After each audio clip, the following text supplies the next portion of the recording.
ரொம்ப டவுனா போயிட்டு இருக்கு. ஏதாவது சின்ன சின்ன விஷயங்கள் உள்ள கொண்டு வந்து அதை ஒரு ட்ரெண்டிங் மாதிரி மாத்தி அப்படிதான் வந்து நிறைய விஷயங்கள் பண்ணிட்டு இருக்காங்க. ஸ்பெஷலா ராமர் ஆகட்டும், இப்ப ஜோயா வந்தாங்க. ஜோயா தங்கத்துறை ஒரு பிரச்சனை வந்துச்சு. அப்புறம் வந்து மாதம்பட்டி ரங்கராஜா வந்து குறைஷி பயங்கரமா கலாய்க்கிறாருன்னு வந்துச்சு.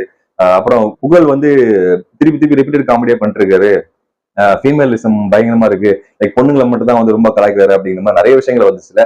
இது எல்லாமே டிஆர்பிக்காக பண்ணக்கூடிய விஷயங்கள் தான்.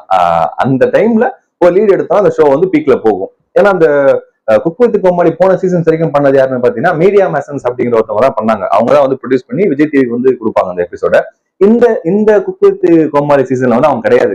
அவங்க சன் டிவிக்கு வந்து போயிட்டு dupe top cook dupe cook அப்படிங்கிற ஷோ வந்து பண்ண ஆரம்பிச்சிட்டாங்களா. அதனால வந்து அந்த ப்ரொடக்ஷன் கம்பெனி இதுல இல்லாதது ஒரு மிகப்பெரிய டிராபேக்கா இருக்கான்னு தெரியல. அந்த அளவுக்கு இவங்களால புல் பண்ண முடியுமா என்னன்னு தெரியல.